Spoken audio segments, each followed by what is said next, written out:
order, and would somebody like to move the minutes? So moved. All those in favor? Aye. Contrary, carried. First item on the agenda, the next committee meeting is July 20th, tentative date, 4 p.m. First item on the agenda is a delegation, Royd and Lamb from the Birchwood Estates along the Railway Avenue right-of-way. Would you please like to join us? Okay, can you hear me now? Yep, we can hear you. Okay.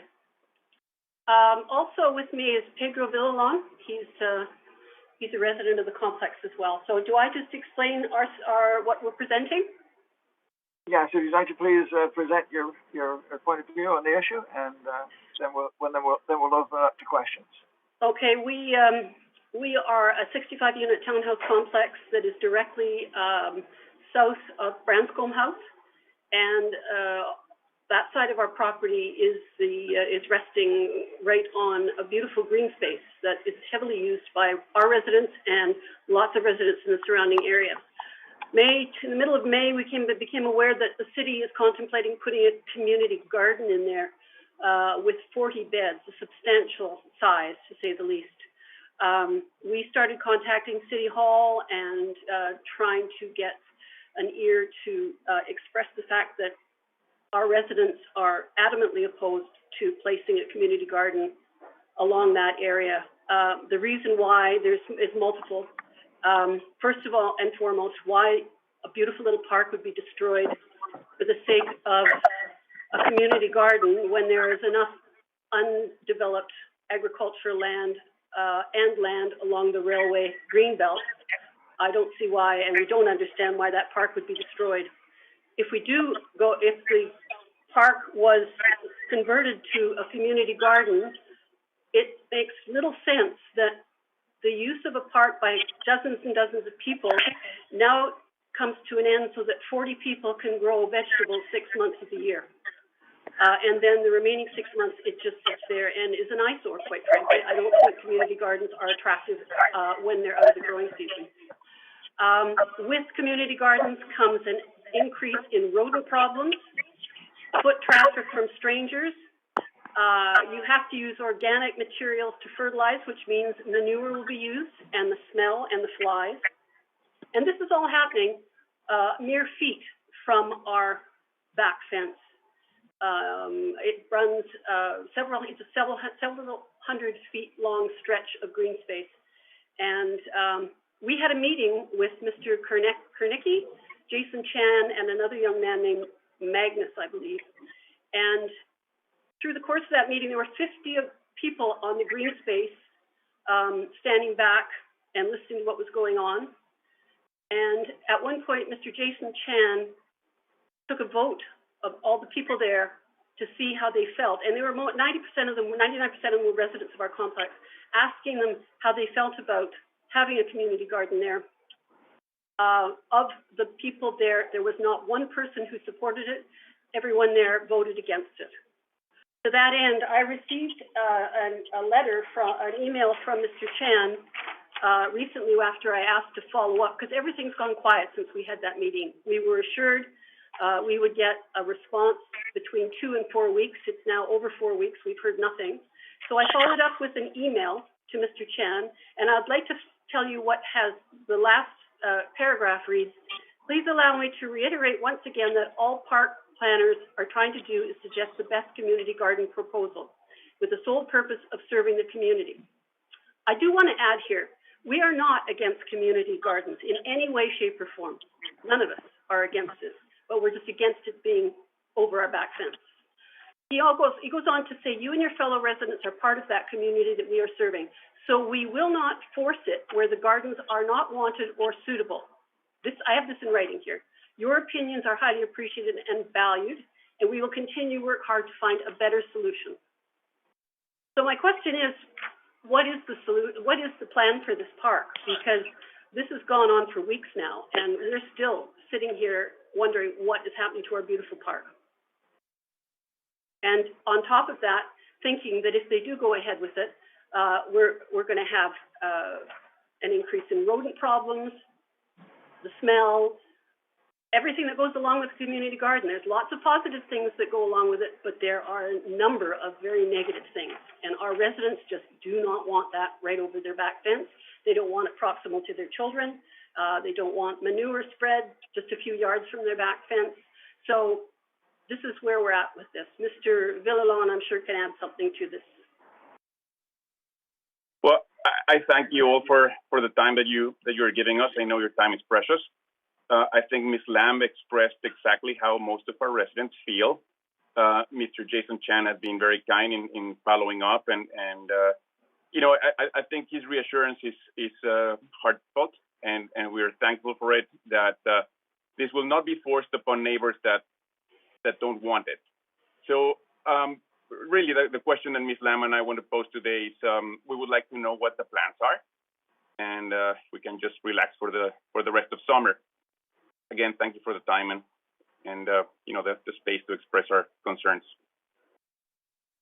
Okay, in terms of what the rest of the plans are, we have not discussed this in committee. The plans are to get gardens everywhere, so I'll ask maybe Mr. Chan to respond.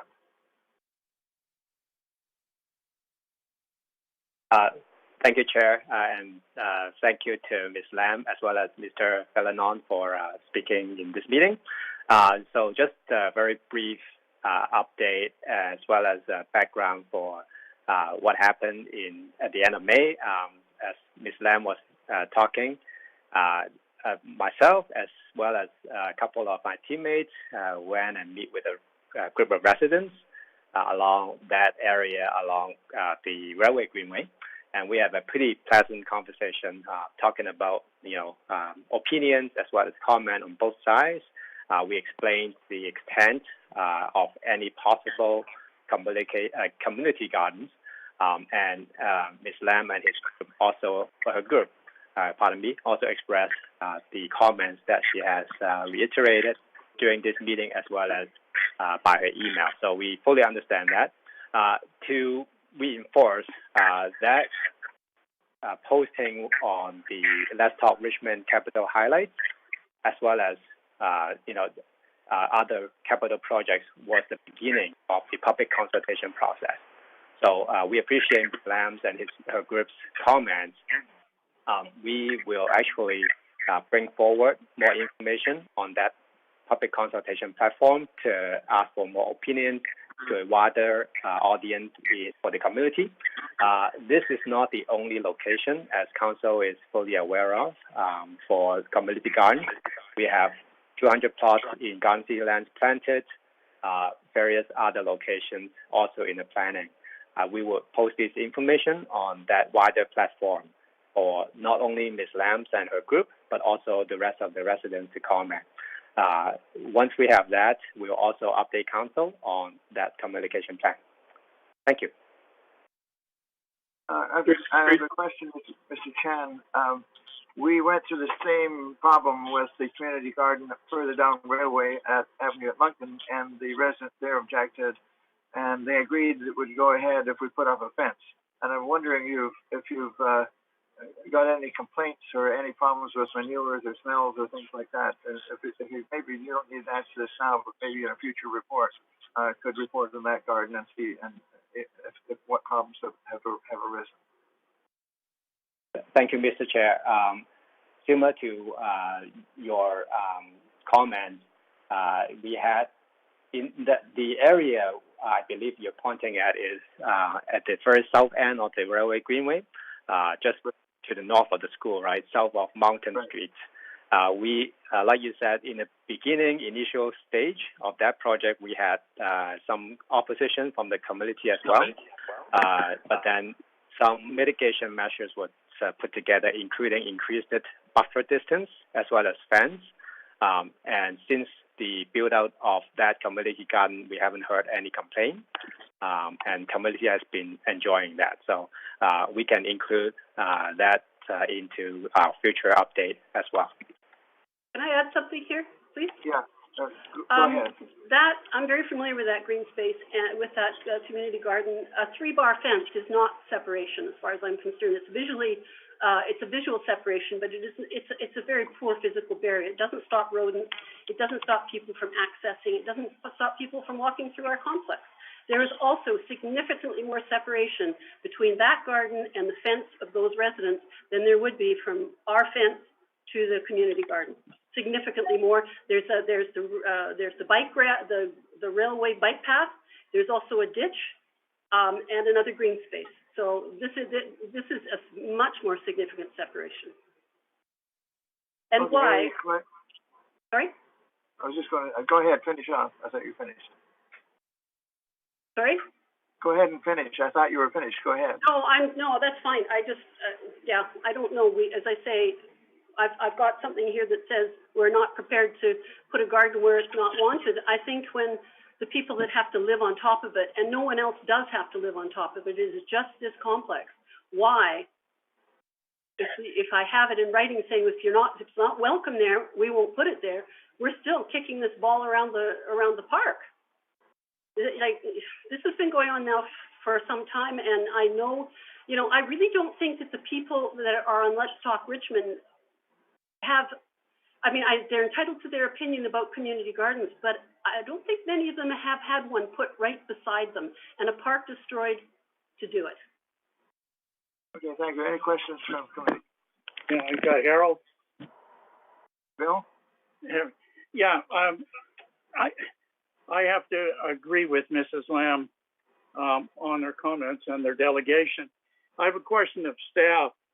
Basically, in that email, as I read it, you told them already that the gardens wouldn't be there. At least that's the way I read it on it. And I think this begs a question, Mr. Chairman. When you got 65 units and probably 100, 150 people that don't want it, I think we better start listening to it. And I would maintain and I move a motion that we don't go there. But more importantly, I think staff need to get to assist, bring something back, which I thought we would get. And that would be a list of potential sites of where community gardens could go. A consultation plan before those sites are announced to the public to go and people, and not after the fact, because we've got to talk to the people that have a stake in this. Not the people across the street that don't have to worry about, but the people adjacent to it. And we also have, I'll be honest with you, and Councillor Hobbs can talk about, but I would say for 9/10 of the year at the foot of railway, it's a pigsty. To be quite frank with you, it's not well kept. The grasses are high, it's not cut, et cetera, et cetera. I walk down there all the time. So I think we need for rules for maintenance too, and we need to tighten them up. So this brings it to a head with this delegation. I know it's that they want an answer, and they shouldn't have to wait for a month. And they shouldn't have to wait for, well, it's going on 2 months now, I guess it is. I think we need to make some decisions of where we ask staff to go and look. We've got other areas. I'm not aware of where else we would go with a 40 plot community gardens. I'm in favor of community gardens, very, very supportive of them. I think they have their place, okay? And for those that want to buy in and have ownership of it and not just, token garden as opposed to if they're serious about it. So I think, Mr. Chairman, we should have the delegation going away feeling that, from my perspective anyhow, and I do have a vote, that it wouldn't be there. But I also want to undermine staff being able to give us some work on potential sites in the consultation program and plan for community gardens all over the city, not just there. So that's where I am on this, and I appreciate the delegation coming forward. And I spoke to Ms. Lamb, I guess 3 weeks ago or so, and just mentioned where I was coming from on this. And I'm not so sure the Greenway is the best way with people adjacent to it all the way along. To be quite frank with you, I think we built that Greenway for other purposes and we bought it for other purposes, but that's another issue of the day. So anyhow, I'm not sure where you want to take this, Mr. Chairman. Put it on the agenda or make a motion to staff, refer it to staff, the concept of community gardens as opposed to the specific one. And if you want to make a decision on where we're going there from, I believe council should be making these decisions, not staff deciding where they go. We're the ones that have to interface, and we represent the public. And I feel very strongly about that. Too much seems to be a done deal, and then we hear from it for the rest of the time, and we wouldn't necessarily support it. And I believe in consultation before the fact, not after the fact. So anyhow, I leave that for your direction. I'm prepared to make a motion to refer this to staff to be removed and another place found. Okay, it's going to be up to committee what we do, but I'll hold that in advance until I heard it here. Okay, come back to me on that. Okay. I'll come back. Michael. Yes, thank you. But before I speak, I think Mr. Gross had his hand up if he wanted to respond or say something before I ask. Thanks. Oh, who was that? Todd here, through the chair. Okay. Yeah. It just doesn't show on my screen. Okay. Yeah, Todd. Thank you. I just wanted to say that, we have not made a direction one way or the other. We have been working with Richmond Food Security to better understand where the requests are coming from. There is a 200 plus waiting list demand in this area. And so we are working with them to find out a little more strongly as definition as to where those people live and what specific requests they have. Additionally, while we've heard from Ms. Lamb that there is opposition, we also heard from other people within the complex support for community gardens in this area. And so we simply brought this forward as identifying this as a number of sites within the community for community gardens. We had fully intended to do a holistic engagement process with the community. This particular community group was the first to jump forward, and we met with them because of their concerns. But we have not reached out to a broader community context to hear their opinions as well. Thank you, Michael. Thank you. My question is at this point just to the delegates and thank them for being available to bring this to our attention. And I was flagged by the phrase "destroy the park." I've visited the Branscombe parking lot and the trail recently to the south of it, and my question is, what will be destroyed by the 40 plots going in there from the planning design that you're aware of to this stage? Like what will be lost that cannot happen just a little bit further south along the Greenway? I was just confused by that term. Destroyed. Okay, all I can say is if the community garden went even further south, it crossed the McMath footpath, that land is undeveloped. There's nothing there but scrub, bush, and trees. Where we're talking is they've just finished planting. There's apple trees have been planted. There's picnic tables there. They've just put in another bunch of trees, beautiful green lawns. The kids are out there playing ball. They're playing soccer. I mean, I can't see that a community garden that is used for 6 months by 40 people, that park will become unusable except for those 40 people. Okay, thank you very much. Appreciate that. Oh, I see. Maybe Pedro wanted to add something. His hand was up. Yeah, thank you. So I just wanted to add that this is indeed the gathering space of our whole community, and I think we have almost unanimous agreement from the residents of our complex that we would prefer this community garden to be elsewhere. Like Ms. Lamb was saying, if we just do it north of Steveston Highway or 100 meters south, that is land that's not usually used by anybody, as opposed to this one that is used daily by the kids in our complex.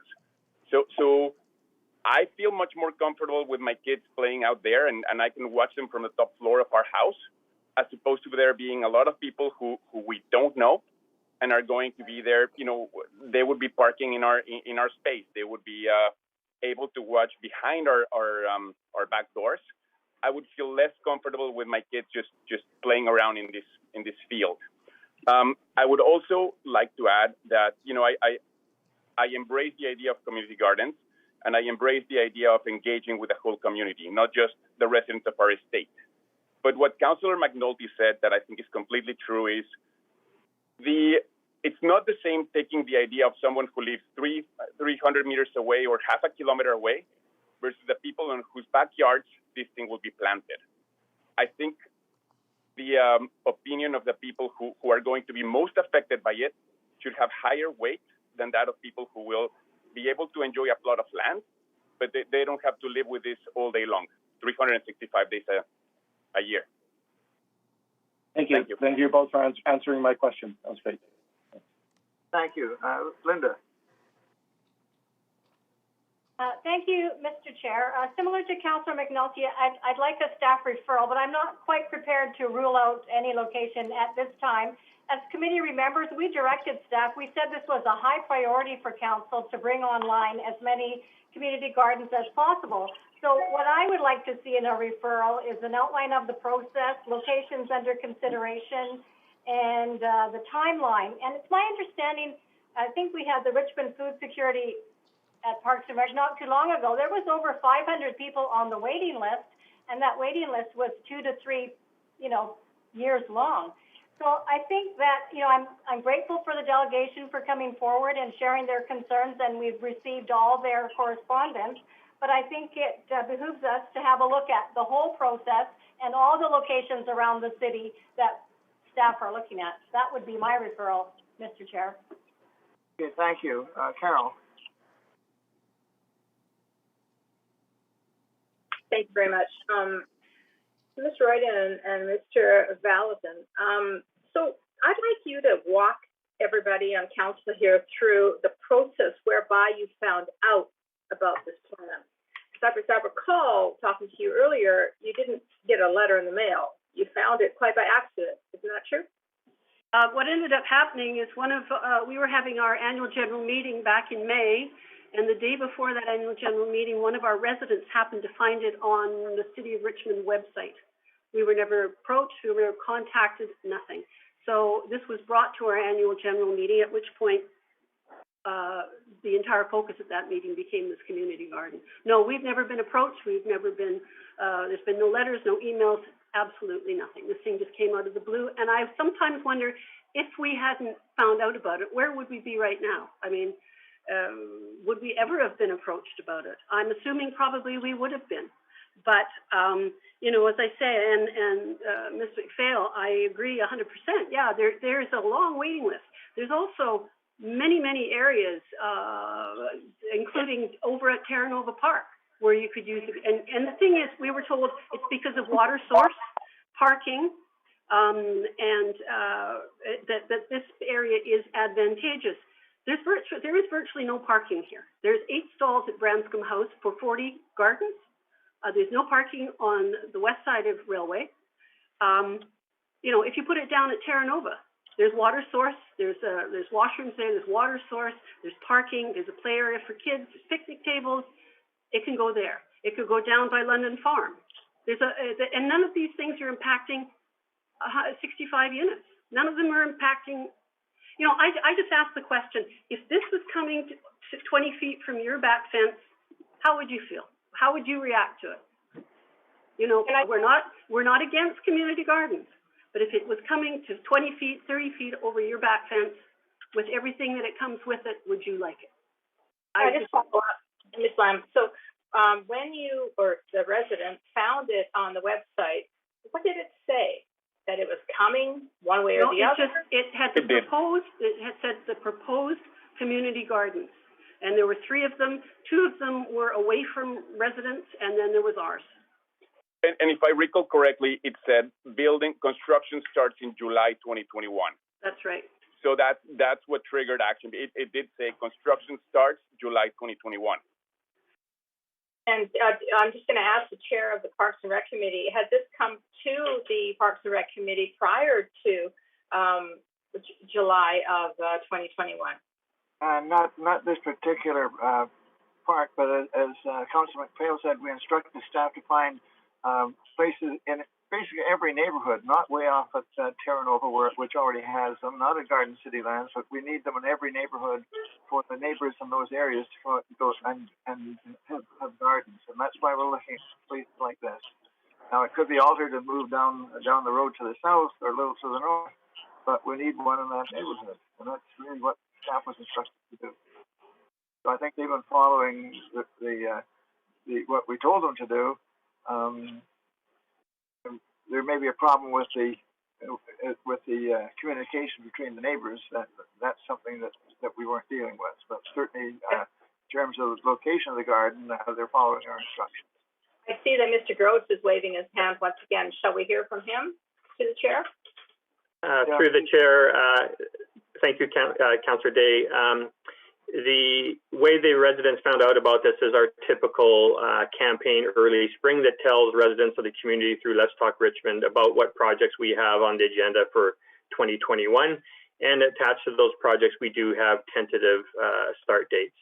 That was simply all this was. It was for awareness. It was not to say that this was the process. It was done. Like in all projects we do community engagement and follow up after we've kind of created that awareness within the community. Okay, thank you for your presentation. I'll now get back to Councillor McNulty, and we'll have a discussion in committee now as to where this should go. Bill. Can I just ask one question? Do we have an anticipated response to this as to yay or nay? Because, as I say, this has gone on for an extended period of time, and people are very concerned about it. So we will have to wait and see what committee says. Oh, okay. That's what we're going to discuss. Thank you. All right. Well, thank you very much for your time. Much appreciated, and we look forward to hearing from you. Great. Thank you. Yeah, Thank you again. Thank you, Chairperson. I have two referral motions, actually. Regardless of which one supported, I'd refer the issue of the gardens behind the Birchwood Estates back to staff to consider moving the gardens to a different location. It could be down the street or up the street or wherever, but to a different location. I don't know if I get a seconder for that or not. Okay, seeing none on that, then I'll go with my other referral.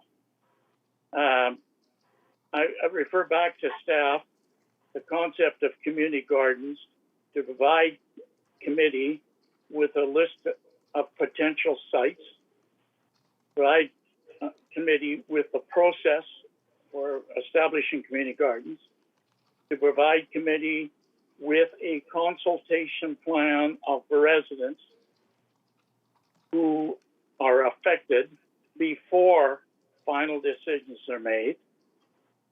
In other words, those that have a stake in the matter, and to look at the rules, re-examine the rules for maintenance of community gardens, and also in the referral to, before any other decisions are made, that we quantify where the request for 500 community gardens is coming from, which might give us an idea of where we might want to put them. They all may come from X, Y, and Z. I know people are excited about it, and we want to share. So that means consultation with food security, but the final decision be made by council. And anything that Councillor McPhail had that I might have missed, Linda, I might have missed something, and I'll be prepared to leave the referral open to add other things from other committee members. Okay, do we have a seconder for that one?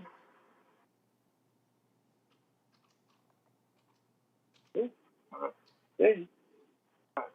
I got a hand up. Linda, were you seconding or just want to speak?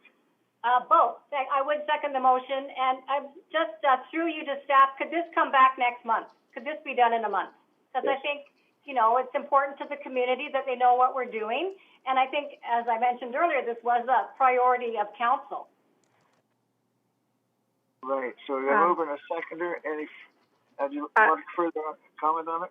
Through the chair to Councillor Steves or to Councillor McPhail, in terms of the timing, we have the next meeting of this committee is in 3 weeks. So certainly some of that information will be available or could be available. The more comprehensive plan may have to come later. So we will get you as much as we can in that time frame, given our report turnaround times to get a report on an agenda. I think we're already have the next cycle of reports in review and almost ready to be printed and sent out to you. That's acceptable then. Yeah, thank you. I don't know the order of people put their hands up. My screen, it just has hands up. So the next one I've got is Michael. Thank you. Through the chair, just a couple questions to staff for consideration. One is if we could get either by the next meeting in the report or even sooner, a map of the proposed new community garden locations, and then also highlighted on there if there were other areas that were not selected but would also be suitable nearby. And then my other question was, are we expecting any other neighborhood areas to be surprised as this one was caught in other areas of Richmond where we're starting work in July of this summer, and it's been the exact same consultation that these residents received. So I guess those are my two questions. If we could have the map, and do we expect other neighborhood complaints? Thanks. Thank you for that. Chair Kao. Yes, I would support this referral motion. I think while there's a need for more community gardens, I think we are supposed to be careful about where those community gardens should be located. And I think we need to have a process and also the inclusion of a consultation. So I would support that, and the map that is being proposed by Councillor Wood is a good one. So I would expect to see that as well. Okay, Carol. Thank you very much, Councillor Steve. So from my perspective, community gardens are wonderful, and we should have them wherever we can have them. Having said that, I do believe we should have a standard buffer between private property and community gardens. They shouldn't be so close that the quality of life for the residents is affected by the community garden. I don't think this is rocket science. It's just a matter of digging it so that it's in such a way that, community gardens can exist in neighborhood areas. It was mentioned by both speakers that if the garden was further south, down the railroad corridor, they really wouldn't have as much of a problem with it. It was just that particular location.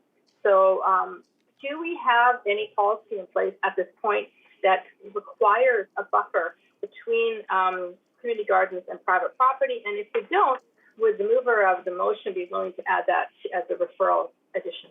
Add it. Good point. Okay, we'll assume that, Bill, that's okay to add that? Yeah, that's a good point. Thank you, Carol. Excellent. Okay, I think in addition to that, we need to know, are there any locations where there are distant, in walking distance from communities where they can actually have community gardens? Because most of the gardens we're looking at now are going to be in locations that are going to be near somebody. So I think we're going to have to look at the overall picture is how do we get gardens if they aren't near residential homes? And what is the point of gardens if they aren't near residential homes? Because the whole idea is that people should not be driving to the gardens. Maybe your staff can answer that one too. Okay, is there any further discussion? Through the chair, I'd just like to respond to Councillor Wolf's two questions. We are working on a map in consultation with the Richmond Food Security to define where their needs are. And we never ultimately know until we kind of come forward through the public consultation process as to are people happy or not happy with the location. Thank you. Then through the chair, just a quick follow-up. I appreciate the response. And then also Urban Bounty is the new name for the Richmond Food Security Society. It just came out today. Yeah, Urban Bounty is right. Okay, I don't see any other hands up. Anybody else? Okay, all those in favor of the referral? Contrary? Carried. Okay, thank you very much. Next item on the agenda, the 2020 Richmond Film Office Year in Review.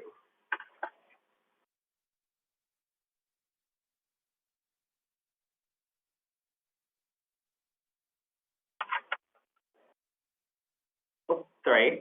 I have nothing further to add to my report, Mr. Chair, but I'm happy to answer any questions the committee may have. Okay, it looks like a pretty exciting year. In spite of all the COVID, it looks like we had a successful year. Any questions for Freddie? Bill, I can see your hand up. Nope, I'm okay. Oh, I guess. Good report. I guess it's from last time. I'll take it down. Sorry. Yeah, Michael. Yeah. Thank you. Yes, through the chair, just one question to staff on this one. On page 16, it refers to 6 film studio facilities.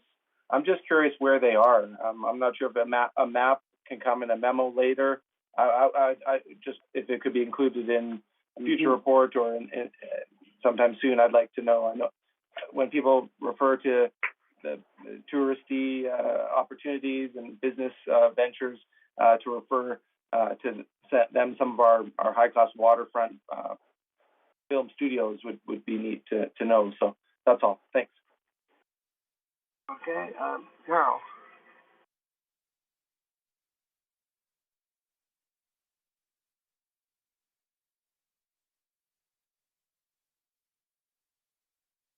Councillor Day, you're on mute again. Sorry. Okay, is that okay? Yes. Sorry about that. I just wanted to give kudos to staff. I fully anticipated that this year's report would be dismal, that there would be little or no filming. And I'm absolutely astonished at these numbers. And I really appreciate the extra time that you put in during a very challenging year. I was reading about, 500 businesses have gotten almost $4 million and all that. Did we calculate how many jobs? Here it is here. The equivalent of 35,000 full-time jobs. Wow. Well done. That's all I can say. Great job. I really appreciate everything. Thank you.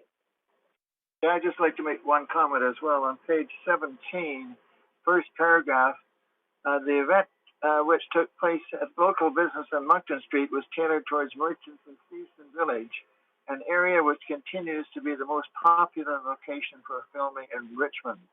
I think that shows the success of our Sakamoto guidelines in trying to keep Stevenson much as the way it has always been. It's a very popular film location, which we actually expected when we planned this 20 or 30 years ago. And I think we've got to keep it that way. Certainly it's great bringing in the money for the film industry, and it's also great bringing in the tourists, because when they see these movies and like way back with X-Files and the Highlander and various others, it brought tourists from all around the world to Stevenson. And I think that we need to be very careful on our Stevenson area planning, which of course we dealt with last night at council in terms of getting some planners to make sure that we keep the faith in terms of how Stevenson develops. But I'm happy to see it right in the report. That's where a major part of the interest is. Anyway, thanks for a great report. Somebody like to move the Move. All those in favor? Contrary, carried. Okay, next one is the amendment to the regulations to the discharge of firearms on firearms bylaw, and I believe we have some delegates on this one. I'll just check this out. Where's my list? Would staff like to introduce the bylaw, and then I'll call on the delegations.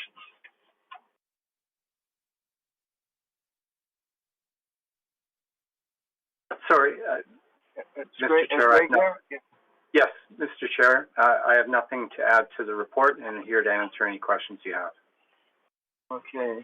I have one, Harold. I'm just trying to find. I wrote down the names of the delegates. I can't find them.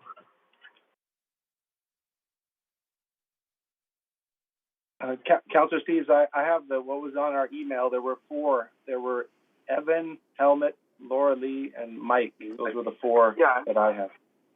Okay, which was the first one? It was Evan? Yeah, Evan McGow. Yeah. Okay, was Evan McGow here? Would like to make a presentation because I've somehow lost my list.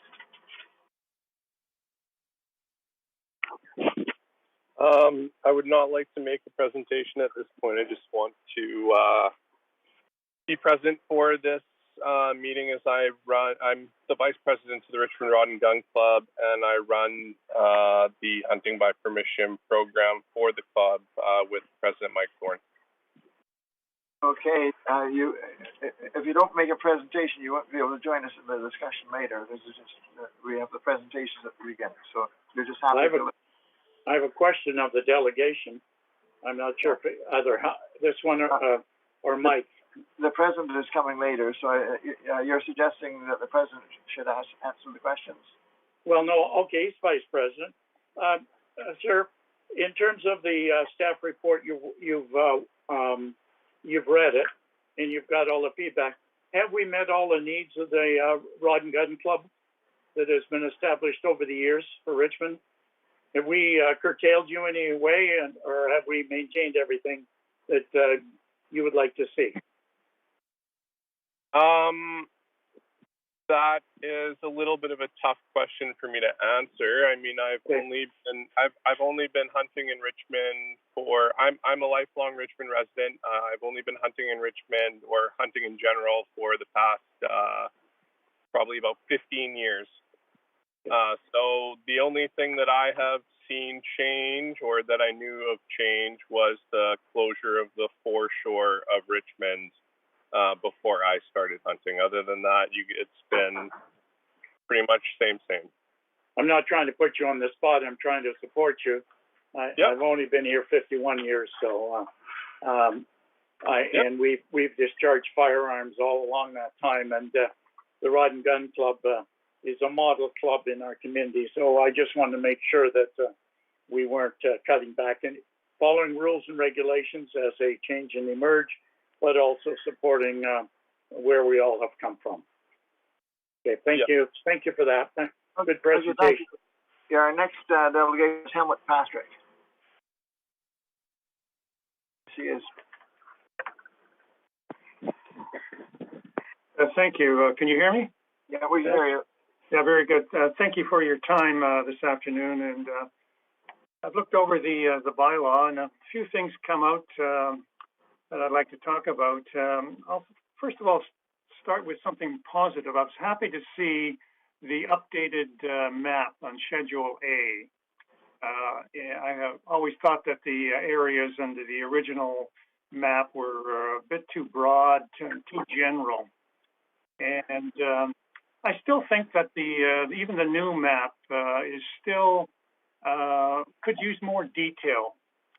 For example, when I looked at more closely at the geography of the area, it seems to me that the area between Gilbert and Number 3, of course, south of Steveston, is not really a very viable area given the 135-meter setback requirement.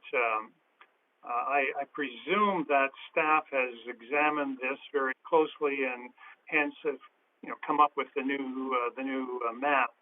But in my mind, I still think I have question marks on that area.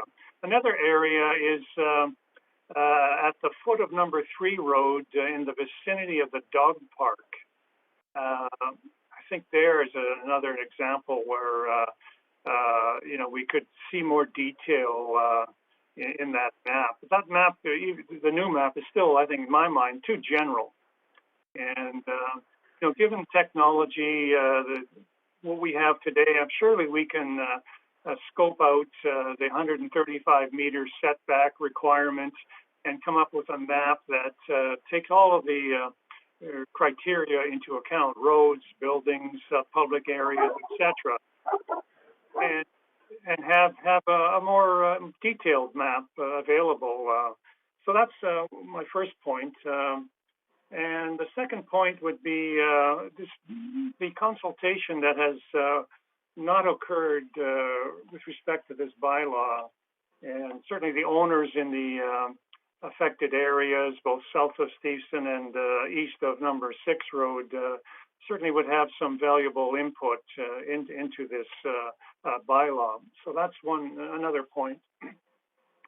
And third point is that certainly over the years, we've had some issues with hunting in our area, and we have written correspondence to the committee, and I believe even to the mayor and council over the years about the various incidents that have arisen. And we've come across hunters that have been what we think are illegal. We've even had some confrontations, if you will, with hunters, and some of them have been rather distasteful. Obviously, it's somewhat of a issue where you're competing views. Let's put it that way. We've come across incidents where hunters do not have permission. The lands are certainly south of Steeson are quite fragmented. There are a number of owners, a number of parcels involved, and as a side point, when I look at the area east of east of Number 6 Road and north of Granville, Rough, that area there, up to the river, I see a lot of fragmented properties as well. Seems to me you would have to have a lot of granted permission. There are some granted. There are some large plots of land, 50 acres and more, where permission could be obtained. But so that's another point I'd like to make. And also, I would think that no hunting signs in the relevant areas would make sense. After all, you could have hunters who are not informed come into the area and engage in recreational hunting. So I think no hunting signs would potentially alert them to the issue, in my mind. That's those are my main points that I'd like to raise. Yeah. Okay, thank you. Any questions for Helmut? Carol.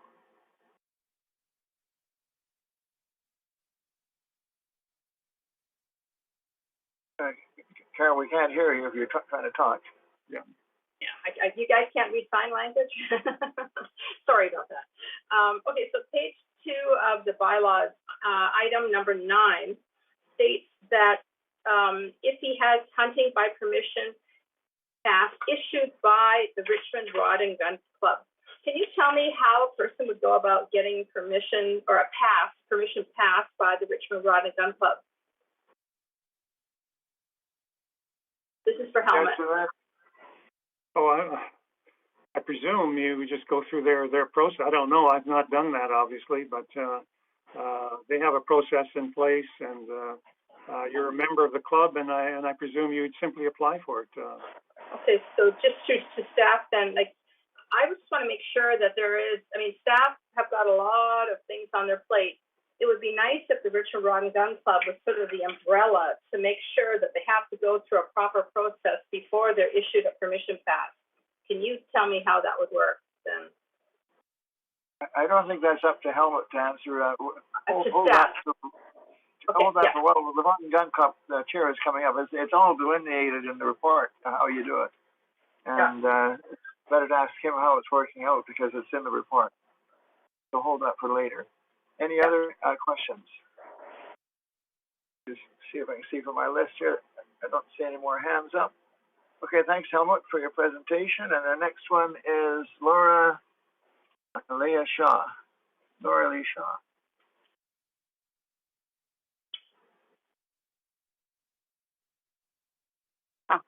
Can you hear me now? Yeah. I was practicing sign language like Carol. Yeah. Hi, and thank you for allowing me to speak on this. I'm very sorry I didn't know earlier that this was coming up.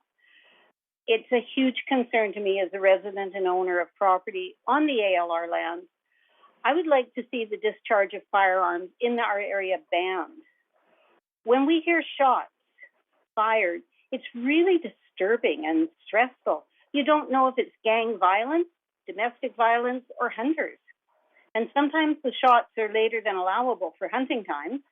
So then you really get concerned. When that happens, I call the police, and the RCMP have attended numerous times. Some officers are great. They'll go looking for the offenders, and others won't. I've had more than 2 separate occasions where officers have told me to stay home in a very authoritative manner, whether they're going looking or not. And when I tell them that if they won't go looking, I will, it's my neighborhood, they get angry with me. And I'm not doing anything wrong. I'm trying to protect my turf. There was a Constable Stringer who actually said to me he would not enforce the hunting bylaw rules for someone who was hunting late at night. I, of course, asked him if his job was law enforcement. Was he planning on enforcing things? And if he wouldn't go find the gunman, then I would. So I went off in my car. He got really mad, and he drove around our area for about the next hour. But I shouldn't have to go through that to try and get police protection. It's just so frustrating. We've had repeat offenders have their guns seized, and the RCMP told us they pulled their licenses as well. And I know they're repeat offenders because I take pictures of license plates and people, and I have those. And there was a couple of guys that they went out repeatedly, and they got reported repeatedly, even after having things seized, and they don't speak English. They had to take them to the station to get an interpreter. So if you're going to put up no hunting signs, they're going to have to be in several languages. But I worry they're not going to respect those anyway. I don't know how they can get permission from landowners when an awful lot of the landowners here are non-residents. So who's giving permission? A tenant isn't allowed to give permission, and vacant land can't give permission, or they show up with a fake signed letter. And I'm prepared to go and pull everybody's title searches to find out who should be signing the letter. But it's extremely frustrating. And I don't understand why the gun club is allowed to dictate what happens in my neighborhood. It's an ALR residential and farming neighborhood. It's not a hunting neighborhood. I don't get the quiet enjoyment of my property that I should get as a taxpayer. And when the snow geese are down, I can't even take my big white dog out walking because I'm afraid he'll get shot like that poor dog did along the railway tracks in Squamish, where somebody said, "Oh, I thought it was a wolf." Well, it wasn't a wolf, it was someone's dog, and you just killed it. And even cyclists, when they fly down the road on their bikes wearing white hoodies, I want to warn them, change into some other color because someone is going to shoot you. We have had gunfire hit the barn next to us. And I've seen the birds skipping along injured, like wings. And they're right behind my place. And that's certainly not 135 meters. It's not even 35 meters. One of my neighbors is concerned, and he said firearms in farm areas are ridiculous. It's a hazard to the workers in the field. It's a hazard to the livestock. They have horses, and they're easily spooked by gunfire. And then there's a risk of them running through the fences and suffering serious injury. There's no need to permit the use of guns in agricultural areas. As well, okay, could you sum up? You were speaking for quite a while, and the agenda item has nothing to do with stopping hunting. It's do we amend it to increase the fines and the insurance that the hunters must have? Do you have any comment on that? I don't think you could get a large enough insurance policy in order to comfort a family whose loved one has just been shot. You know, the insurance isn't going to help. And the poor landowners who have people trespass on their property, that's how we got one landowner to stop allowing people to go on. We said, your liability is huge. It's ridiculous. And when it comes before council, again, you know, we'll be trying to just, this area is building up with houses and children and families. And we don't need people running around at night with guns or even during the daytime, wondering if it's a recent gang war or if it's somebody shooting their wife or if it's somebody shooting a bird. Okay, again, you're off the topic. Yep. And you've spoken for more than 5 minutes, so I'll have to open up. Is there any questions from committee? Okay, I see none. So thank you for your presentation. Thank you. And we'll go on to the next person. Thank you. Mr. Chair, just a quick administrative note. Our last delegate, Mike Thorne, didn't sign on to the meeting.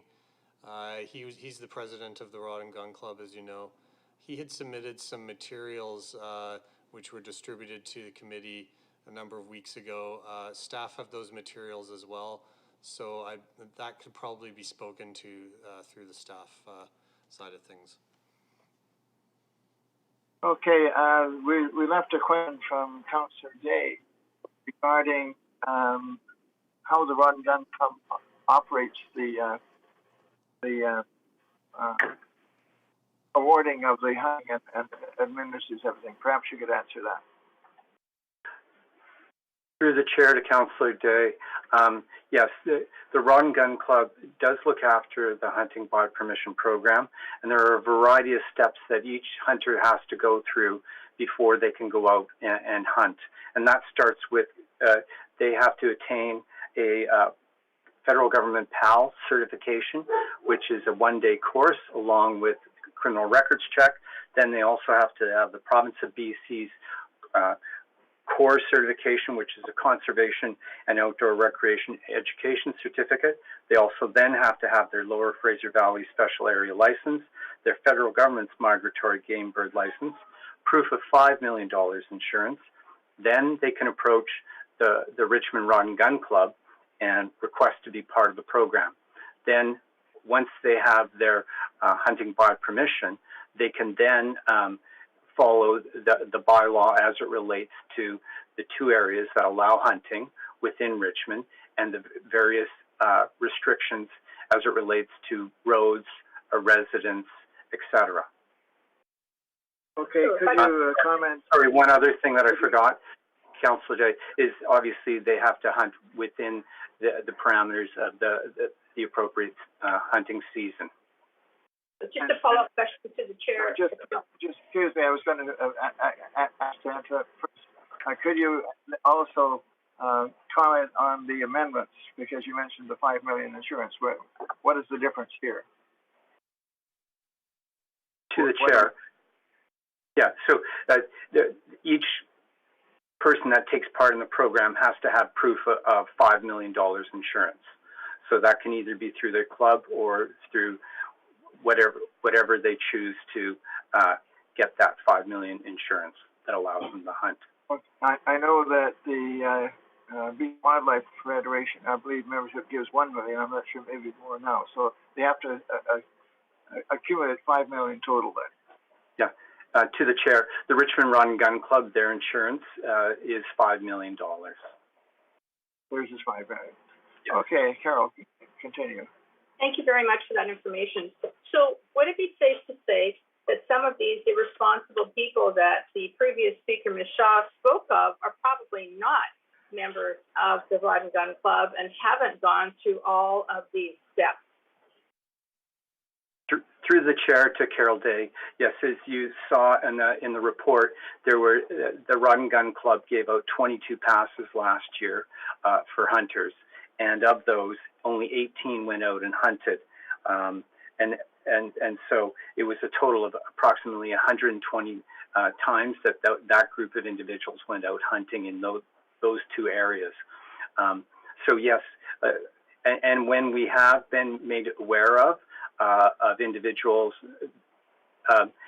hunting, and there has been a complaint or a question, and we followed up with the Richmond RCMP. We've worked with the Richmond RCMP and the Richmond Rod and Gun Club to identify if that individual or individuals were part of the Rod and Gun Club's hunting by permission program or not. And if so, we would ask that the Rod and Gun Club discuss their hunting by permission pass. And if they weren't, the Richmond RCMP informed them that they are in contravention of our bylaw and that they could, in the future, or face a fine. Can we make the fine more, or this is something the RCMP has to deal with through the province? I will defer through the chair to Councillor Day, I'll defer to, I believe we have Carly Williams in the meeting. Yes, hello, through the chair to Councillor Day. The fines are as set in the bylaw, and under the amended bylaw, it would be set to a minimum of $1,000 and a maximum of $10,000, subject to sentencing in provincial court. So we have to go to court to do this. We can't just hand out bylaw fines. That's correct. Is there any way to change that? There would be yes, we could introduce ticketing provisions. However, we only have ticketing provisions to go up to $1,000. We feel this is a more serious offense, and so we should be seeking fines in excess of $1,000, and therefore we haven't proposed ticketing. All right, thank you. No. Yeah, thank you. Questions to staff, if I may. It's too bad Mike Thorne's not here, but his letter is very interesting. How easy is it to get permission to hunt from the club? Do we know? Through the chair to Councillor McNulty. Well, if somebody follows all those various steps, then they can approach the club to request the hunting by permission, and also have a discussion with the members of the club to discuss exactly where they are going to hunt as it relates to having to have permission of the landowner and not a leasee or renter. Also to understand the distances, i.e. the 135 meters from roads and from buildings and other places. So they do have a discussion with prospective members, and also the prospective. On average, the number of on average the members have been hunting for 10 years with this program. There's members that have been hunting by permission for 30 years, and there have been some that are just a couple years, but the majority are 10 plus years. I'm not so concerned about members. Obviously, this is their passion and what have you. They're responsible people.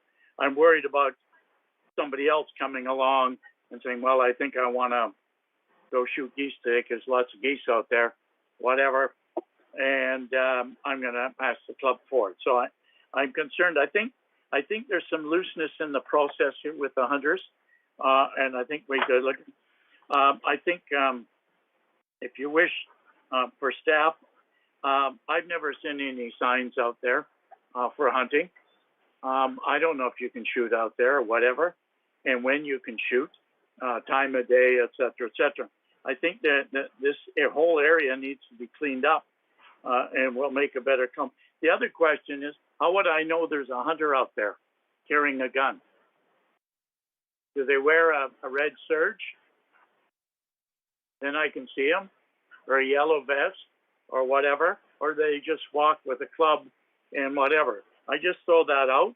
I think that kind of stuff should be in our bylaw. How do we deal with a resident who asks for no hunt in their area? If there are issues, 50 years ago, but they were hunting right out of my backyard because there was nothing but fields and willows. There were only 5 houses in the whole quarter section. So I guess there are a number of questions, and Mike's issue brings up, or his letter brings up a lot of things. And is the particular are the particular courses enough? So Mr. Chair, it begs. I think we have to protect the city on that. The $5 million, I have no problem with that. Although I like the delegate said, it's not going to do it. But everybody else asked for $5 million today. All the sporting groups, etc. And I guess the club can ask that. As well, and I would think that if there are areas where farmers have allowed hunting, I think we should know those. They should be identified, or those that have said no hunting here at all.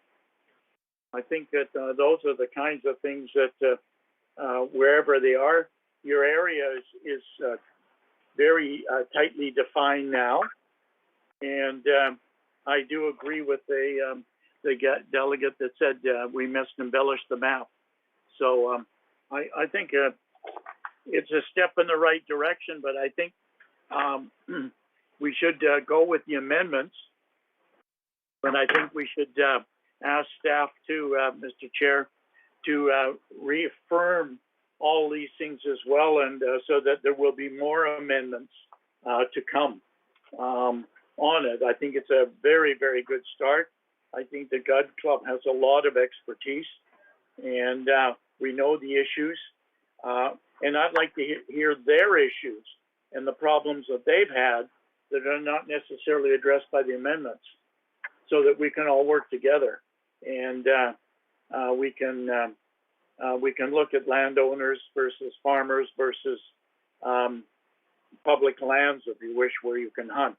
Okay, I think some things have gone the by and by now, where hunting is not just a recreational activity.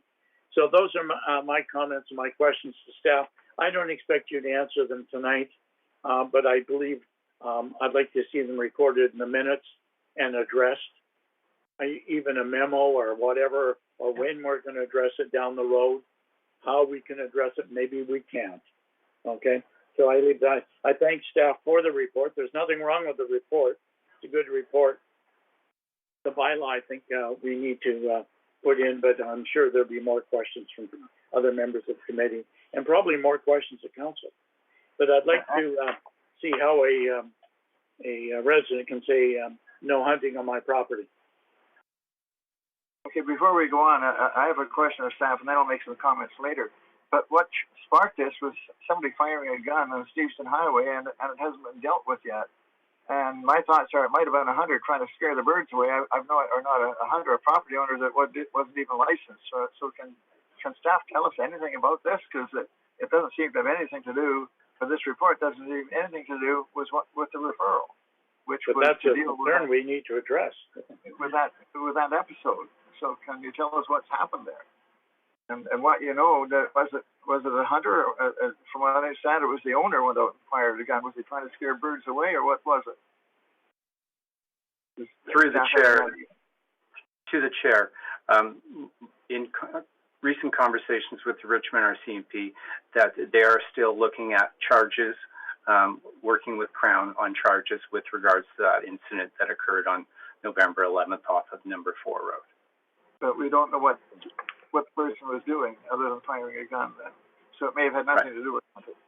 Okay. Yeah. And to the chair, Evan Legal also has his hand up. Okay, I don't see that here. Evan. Hello, sir. So this is part of the issue that the Rotting Gun Club is running into a little bit, is that new hunters, and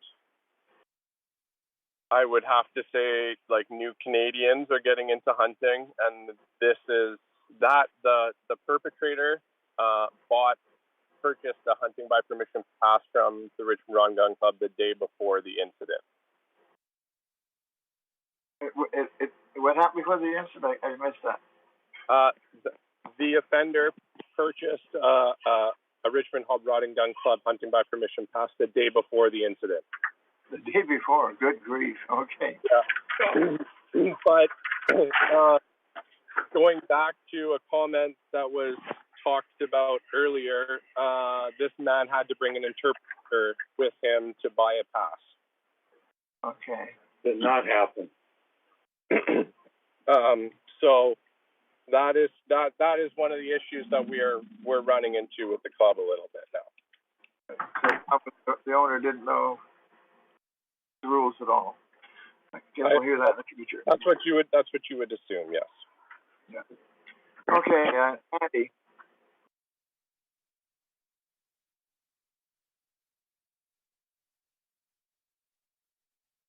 Thank you, through the chair. Just a couple of quick comments. Thanks to staff for the report. I do support the bylaw updates specifically. I've had several conversations with farmers lately, including today, and I also spoke to Mr. Thorne today. And there was basic agreement with the proposed amendments to the bylaw. I just want to make a couple points about hunting. You know, I'm not a hunter myself, but I do have some experience with firearms and with the Rod and Gun Club in history. And I just want to say that one thing I would have liked to see in the report, unless I missed it somewhere, was the actual consultation process with farmers, especially the ones, and there are a significant number of them, that do actually rely on hunting as part of farming. And if you talk to them, they will explain in detail why hunting actually is a fundamental aspect to farming. So that consultation may have happened and I may have missed it, but I think in inclusion of the farmers, and I did see a couple letters that were sent in as part of the report, but there are more people. But anyway, the general consensus from conversations today was that the bylaw updates were reasonable, and thank you very much. Okay, thanks, Andy. Chuck.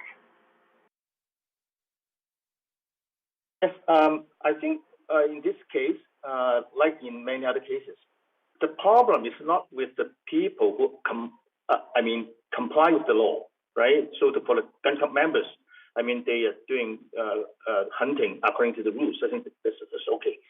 I think the problem is with people who are doing hunting illegally. Either they have the permission or not. Now, I have two questions. The first one is, I want to ask the gun club, do you just issue the permits to Richmond residents, or anybody in the province can come to you and ask for a permit?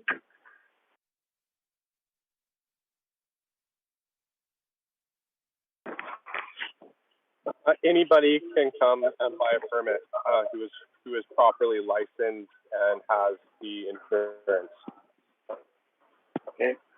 Okay. Then the follow-up question is: once they, assuming that somebody comes from the northern part of the province, came to Richmond, buy a permit, and then he can start hunting in Richmond and anywhere else, right? He has to then find a landowner who is within the legal hunting areas of the city of Richmond, and he has to get signed permission from that landowner to hunt on his land. That is the responsibility of everybody who buys a pass. It is their responsibility to find a landowner within the legal areas of Richmond. Yeah, I think perhaps that's where some of the problems come from. Assuming that people who are not familiar with Richmond, they just come to Richmond, buy a permit, and start hunting. And whether or not they know about the rules, or they want to follow the rules, or they don't care about following the rules, I think that could be an issue. And I think the same question is to staff about law enforcement. Now, are we taking care of the law enforcement, or it's only being performed by the RCMP officers? Through the chair to Councillor Al, each year we meet with the Richmond Rod and Gun Club. We meet with representatives of the province of BC from the Ministry of Environment. We also meet with Richmond bylaws and the Richmond RCMP, and we discuss the pending year's program. So it's a combination of everybody. We talk about that on the front end. As Carly Williams mentioned, a lot of the enforcement falls to the Richmond RCMP due to the nature of firearms. So, in other words, we set the we set the bylaws, and then the RCMP execute the implementation. Through the chair to Councillor Al, yes, but we also work with the Richmond RCMP. If they have a file, we work in hand with them as it relates to the bylaw, and if there's any information, and also connecting them with the Richmond Rod and Gun Club to follow up on specific files and issues. Now, and I don't know, in the case of the RCMP, what priority do they give to this kind of cases? And hearing from the last delegation, probably, it's not high on their priority, right? Because there are so many other things to do. So it's likely there's a loophole here. We have the bylaws, but when it's only the RCMP officers taking care of the implementation, probably it's not efficient enough to deal with those illegal cases. I don't think we should ban hunting at all, because I think this is punishing those who are law-abiding hunters. However, I think we have to go one step further, trying to see how we can, number one, prevent those illegitimate hunters coming to Richmond or doing hunting in Richmond. And secondly, how can we improve the enforcement? So it's both prevention and implementation. So I think what staff is proposing in this report is okay. But I think we need to go one step further to look into other means that we can either prevent or to tighten up the enforcement. Through the chair to Councillor Al, yes, staff are happy to work with all the various parties and to ensure that those hunters that are part of the hunting by permission are following the various rules as it relates to this bylaw. And also we can look at different means to ensure that everybody understands what is allowed and what is not allowed as it relates to those two farming zones or ALR zones. I don't know if we pass this motion today, whether or not staff can come up with a follow-up report or update sometime later, focusing on the prevention and the law enforcement pieces. Through the chair to Councillor Au, we could definitely come up with provide a memo to Mayor and Council with an update on the various further steps that have been taken. Okay, good. Thank you. Michael. Thank you. To the chair, before I speak, there was a couple of staff hands that did pop up. I'm not sure if they wanted to address something before. Okay, I haven't seen them. Who have I got? Oh, if they're not speaking up, maybe they're fine. Okay. Maybe Ed, I saw his hand. Yes, through the chair to Councillor Wold. I just wanted to advise you that, or Councillor Al, sorry. I just wanted to advise, I know that the RCMP take all firearm calls and all shots fired calls very seriously. They're probably some of the more serious calls that officers take, and that when dealing with complaints such as this, they would have a priority response. In addition, shots fired data is reviewed on a daily basis by police officers and crime analysts.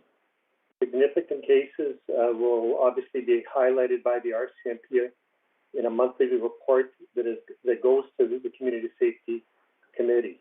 So there is enforcement that is done when the police are called to these calls, and it is a priority. Okay, I'm going to answer that further too. The police are on the spot. We had a few years ago a farmer trying to get rid of the rabbits that were destroying his crops with a pellet gun, and he got a ticket for it. So there's I'll tell you the farmer's point of view after everybody else has spoke. It's dreadful. Thanks. Okay, Mike, can you finish? Yeah, no, I'll continue. I had a couple questions to staff, but one to the delegate, Evan Legal. I thought I was going to ask this to Mike, but I'm sure you have info. There was a survey that was done to members of the hunting by permissions, the 22 pass holders. And in that survey, all we saw in our report was a summary. I'm not sure if there were more questions.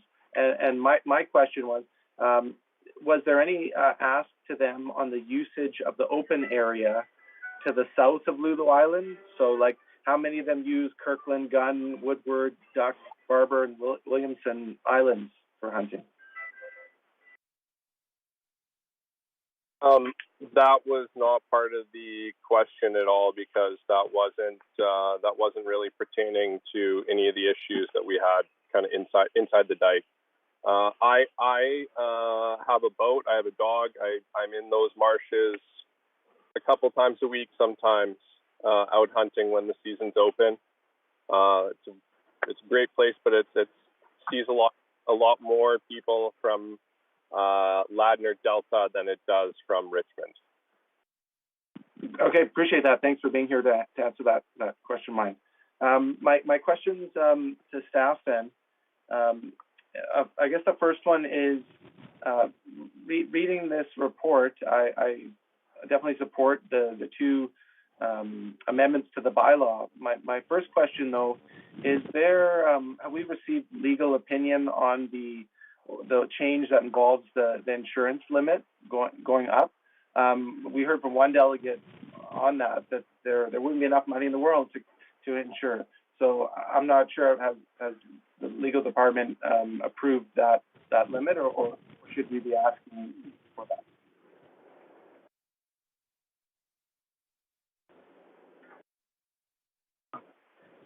Through the chair to Michael Wolf, we did talk to Law is aware of it and worked with staff on it, and also through our risk management staff were also consulted on the $5 million.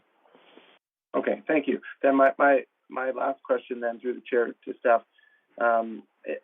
It seems that the referral was as was mentioned a few comments ago, and it was outlined in the conclusion of the report that we're looking to ensure a long, safe history of hunting.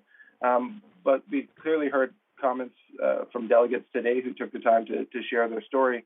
And I know I've read more from emails to mayor and council in the last couple of years. And I don't know if this report, with only these amendments, is achieving what is stated in the conclusion.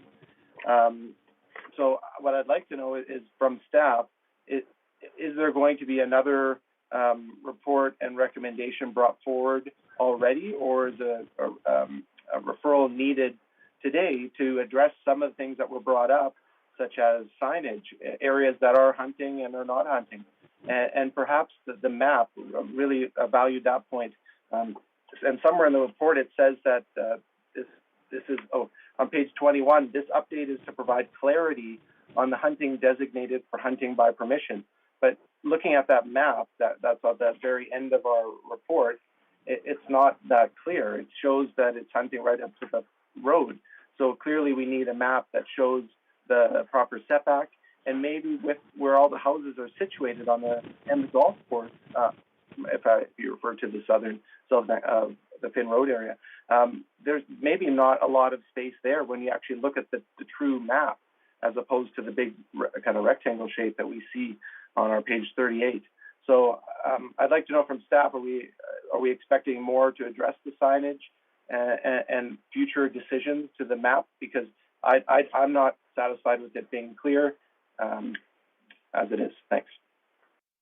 Through the chair to Councillor Wolf, we will definitely follow up with a memo, and we will begin looking at options as it relates to appropriate signage to help identify the areas and et cetera, the various details that make sense related to the bylaw. The challenge as it relates to the map is there are so many small details as it relates to roads, residents, buildings that are in various parts, to show each of the setbacks as it relates to the 135 meters, and to know in the intimate detail of each of the properties, it becomes very challenging and difficult to put it onto a map that can be on the website and or that a hunter can carry with them, right? So that is intended to show the larger area, and then the hunter would have to then use the bylaw and understand the various additional requirements as it relates to where they can hunt. Then thank you. Just a quick follow-up then to staff, or through the chair and staff. I think it's my last comment here then. I'm not satisfied with the printout of a map like that. I think we have the technology of the day where we can have it more fluid. And if a current property owner says they are never giving hunting permission, then right away that whole property line should be removed from the visual map that the rest of the hunting by permission program users know about, and get the annual contact with the Richmond Rod and Gun Club. I think the Richmond Rod and Gun Club do great work, and they support the population that they're designed to. But I think there's so many other non-compliant users that if, this whole area is hunting, right? The interpretation's not there. There's people with brand new weapons wanting to go to shoot them in a hunting area even though they don't know how to hunt yet. So there's so much more to it, and I'm a little bit hesitant to support this. Even though I support the amendment changes, I don't support what it states in the conclusion that this is achieving safety. I don't think we're there yet. So thanks. Through the chair. We've got Matt down with a hand up. Thank you, Mr. Chair. Matthew? Yes, thank you, Mr. Chair. At this moment, I just want to let you know that Mike Thorne has joined the meeting late, so if it pleases the committee, he looks like he's available. Okay, Councillor McPhail, would you like to talk, or wait till Mr. Solon? Well, I'll just be quick. I think it's been a really interesting conversation, and I think it's obvious that, education and enforcement is really key. And, I can imagine how scary it is to hear gunfire. I mean, where we live, we quite often hear when there's a shooting in Delta, and I assume it's the duck hunting in Delta, and it, we always get neighbors asking, what's that? So I think that, is there an opportunity to have any education for the community at large about what this program is and the benefits to farming? Does it fit into any of our support for the, the farmers, for the farming community, for agriculture? And I really want to thank the Gun Club for their work. It seems like it's kind of grown in scope, and there's issues that have arisen as our community has grown as well. So I think there is opportunity to do a little bit more. I don't know what that is exactly, but I'll stop there. Okay, Mike Thorne, would you like to join us? And I don't know how much of this discussion you've heard, but give us your thoughts.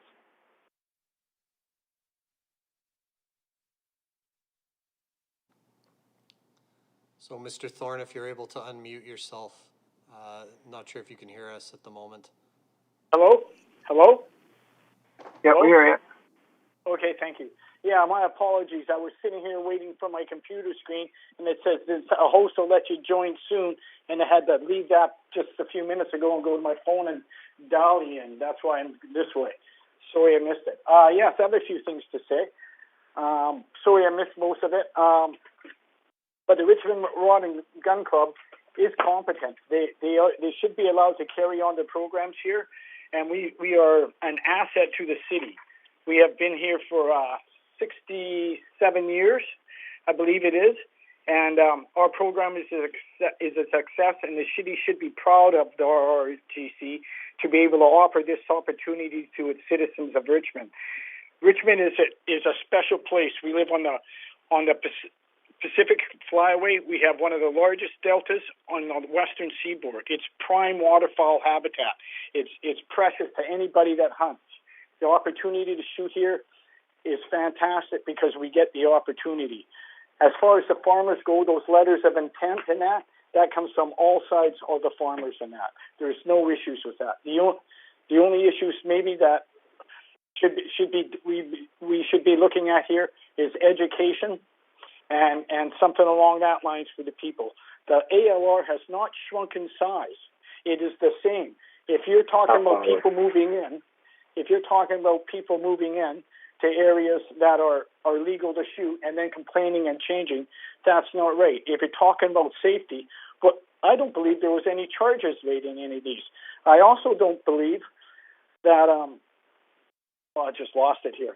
And so it's all in a legal area, and it should be allowed to go. If there's no pressing charges, nothing's been violated, I don't see why there should be any talk of closure, and it should just come down to making our program maybe a little stronger. It is already a model program that other municipalities are looking at right now to model after.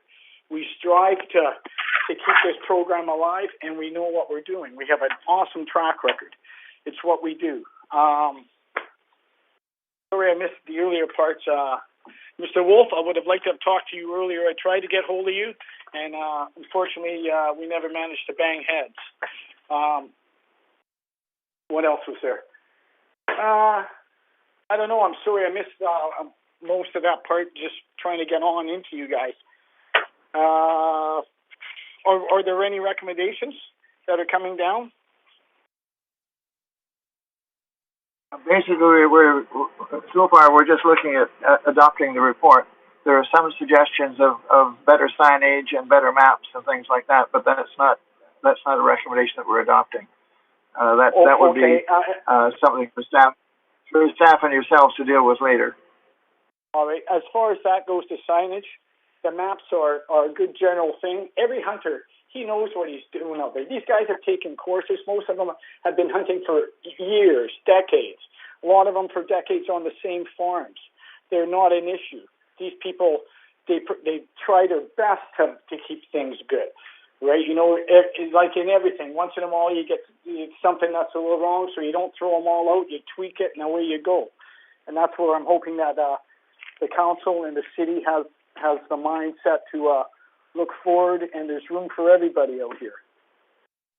I don't know what else I can say on that. Thank you. Okay, thanks for your presentation. I'm hoping we're not going to have a lot more questions. We've been going on for an hour. Carol, do you have a question? You got questions? Okay, I've got Carol first. She's got her hand up. Thank you. Carol? Thank you very much. Hi, Mr. Thorne. Thank you very much for coming in. Sorry we couldn't get you in sooner.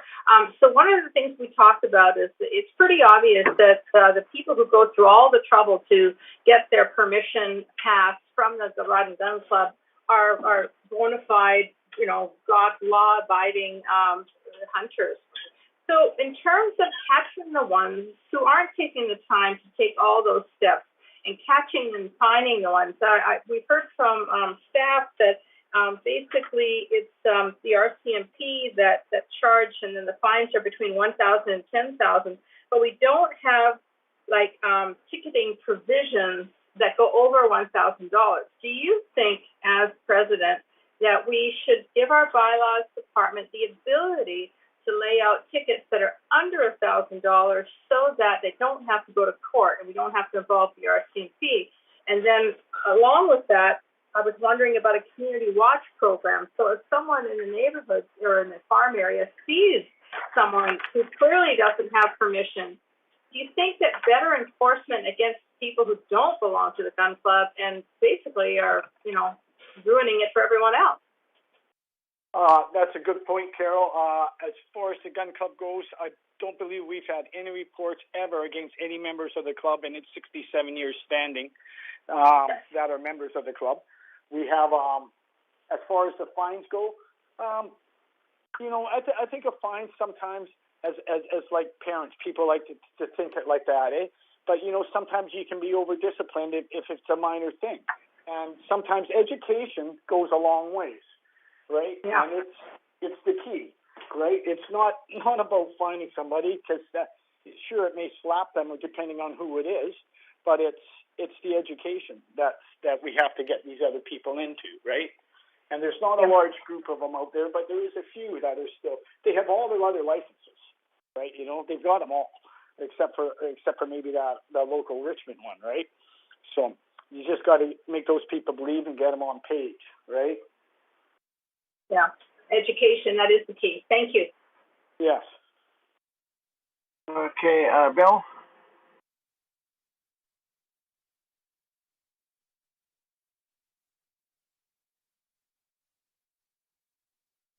Sorry, no questions from me. Oh, thank you. Mike, okay, Michael. Yeah. No, thank you. Through the chair, just a couple short questions to Mike from another Michael. So just the two short questions are, you know your members the best, and we have a map. We have a survey that you did and the results from it. Yeah. Do you just have a picture in your mind? Do most hunting by permission users use the east areas or the south areas? Is it 50-50? And then I have one other question. It really, honestly, Michael, it really depends. Areas can change because what happens is some people they may not be going out. Say there's some areas right now in South Richmond there's farms out there. People just haven't bothered asking them if they want to hunt there. Maybe it doesn't mean it should be closed because they're not hunting there today. It just means that no one's asked for permission for that. It's still in the ALR, still open. So I don't think it really matters if it's South Richmond, East Richmond, or where it is. The point of the matter is, you know, if it's a legal area and the people have the permit, most of these people down there, Michael, they've been hunting for years with these farmers, right? You know, so it's like I said, it's just a matter of education for the new people coming in, right?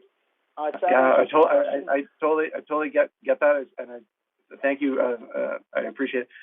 But I also want to bring up that your use of the term open area. I think that's one of the issues with the bylaws. We're using that phrase open area when really the open area is the islands south of the South Arm, and for people, right? Because that's the true open area. And my second question. No, sir, that's it. It's incorrect. Anything that is open and in the ALR or in hunting regs that is open is an open area. That area is totally open. It may be hunting by permission because it's private land, but it is open area. It's the same as going out. It's the same as going anywhere, right? You know, you get permission. Yeah. It's open. Okay. You should be allowed to go in there. That's totally how it's interpreted. Then maybe that's how our staff's map needs to be adjusted to match. Because right now, what you're calling open area, there's houses, there's front yards, there's all sorts of stuff in our big square of open area. Excuse me, we don't need a debate. I will answer the question because you're dealing with provincial legislation. Everything that's red marked on the map is open area under the provincial law. We have no say in the matter whatsoever. We can put a map in showing which areas the hunters are using and which ones that they aren't, but the whole area is an open area under the law. Great. And my question was, what is the use of the open area in the city's language, which is the island south of the river? So I just wanted to know, of the hunting by permission 22 holders of last year, do they also all use that open area, the islands to the south, or is it just Evan? Because Evan mentioned that he has a boat and he uses them, but is it more frequent than that? That's all my questions. Thanks. Yes, it is. I'm out there. I have a boat as well. Most of our friends have boats, and we're hunting wherever is viable at the time, right? I mean, if the birds aren't here in the fields, we're going out in the marsh. If the fields are productive, you're going out in the fields. It's like fishing or doing anything else, right? Right. And before, I want to make one other point here. We were calling the RCMP and reporting that we were going out and where we were going and where we were shooting because we want to be proactive and have them know. And at our last meeting with them, they asked us not to do that because it's tying up the lines for them. And what it is we're already legal. And so we're trying to be more proactive, but the RCMP don't want us tying up the lines at that point because of their staffing and that to keep the lines going. Okay, thanks for your presentation, and everybody else has spoken about me, and I'm going to tell you that the farmers, from a farmer's perspective, the ban on hunting on sturgeon banks has been our worst nightmare on this farm. The birds come in, they destroy our pasture, we can't grow anything, we've been forced to cut our herd from 30 head of cattle to 5 because we have no pasture inside the dike. The pasture inside the dike was a pasture that comes in a month earlier than our pasture in the marsh, and so every year we've had to feed hay and grain for an extra month because of ducks and geese. That's cost us $5,000 a year, or about $150,000 since the ban on hunting of sturgeon banks. So if you think I'm bitter about the ban on hunting, I don't care about the hunting part of it. I care of how it's destroyed our farm. My son now goes out. We tried firecrackers to scare the ducks and the geese, but nobody shoots at them anymore, so they aren't afraid of the noise. We decided to put hedgerows down the field because birds are generally afraid of dogs and coyotes coming out and gobbling them up. That didn't work. Now my son goes out with a lawnmower and mows the buttercups because that's all we have in our backfield. About once a week, he spends about 2 hours mowing buttercups because it looks terrible. But there's nothing for the grass cows to eat, so we feed 5 cows for an extra month and put them out on the marsh. We've got pasture out there for 50, and they aren't even grazing it. So you think I'm bitter? You better believe it. And I think that there's a lot of funders in my case that welcome a lot of farmers and like me that welcome the hunters that keep the birds from destroying our crops. Before the hunting was banned on Sturgeon Banks, we had 20,000 geese out on Sturgeon Banks. Now there's 120,000. They've moved into our parks and playgrounds and they're all across Richmond. If you started hunting back out in the marsh now, it wouldn't even matter because they know enough to stay inland and devour crops and parkland. But even worse than that are the widgeon ducks, and most of you aren't aware of them. We planted cauliflower in a field a few years ago, and then we had a big snowstorm, and the cauliflower leaves are sticking above the snow. And one night, about 1,000 widgeon ducks came in and ate all of our cauliflowers. The whole crop gone, just in a night. And that's the problems that we're facing as farmers. So when you talk about banning hunting and cutting back on hunting, think food security, because a lot of us are fed up with it, of what's been happening to us. And that's what's been happening to our farm, and I'm certainly fed up with it. And when I'm no longer a council, I'll be back demanding that hunting be reopened in Sturgeon Banks. Otherwise, our farm's gone. And nothing works to stop these birds. If you try to plow the field in to plant a new crop, the widgeon pull the grasses and the clover seedlings out by the roots. There's not a thing you can do, and it's all because of hunting banned in Sturgeon Banks. So do it in the rest of Richmond, and you'll have the same complaints from all the rest of the farmers, and they want to build all over their farm with something else because you simply can't farm when you're overrun with birds. So in my opinion, hunting is a damn good thing.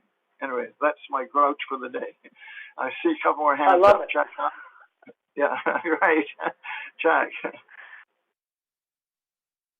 Yes. No, I think the thing are much more complicated than what is being mentioned in this report. So I think this report is not going to address everything.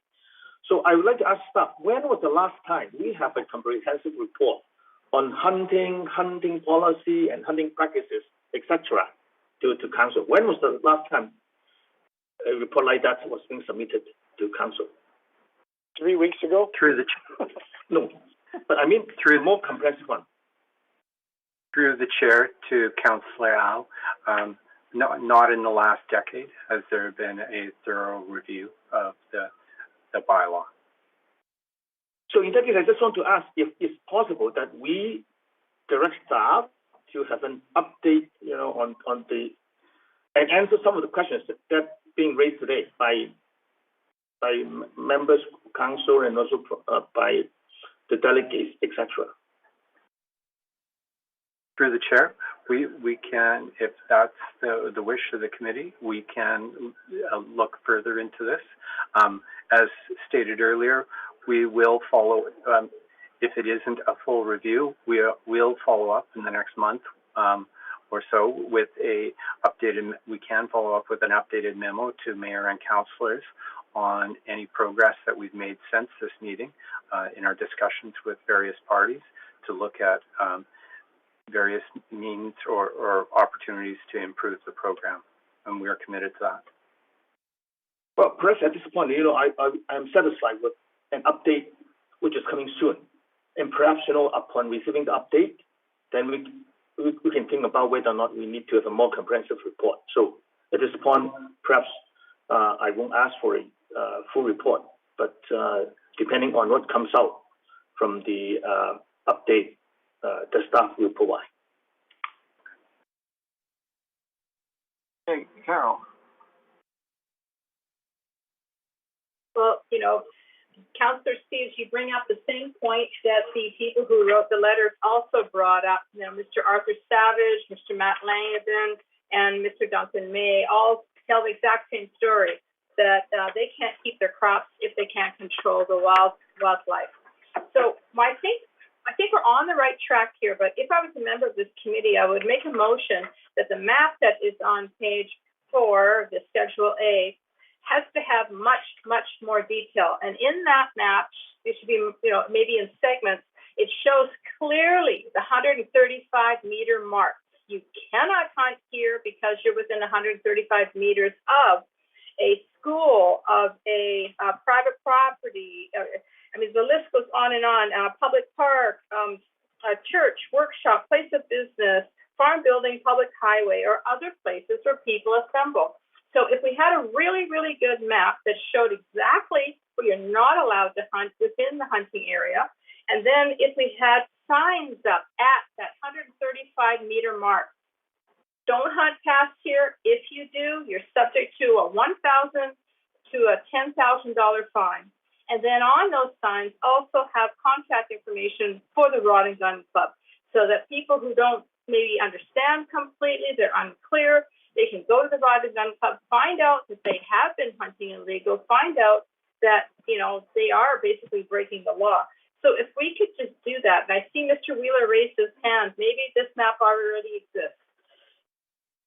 Through the chair to Councillor Day, maybe one of the suggestions could be that we work with the Richmond Rod and Gun Club and those individuals that have the hunting by permission pass, and maybe we ask each of them to map specifically where they want to hunt.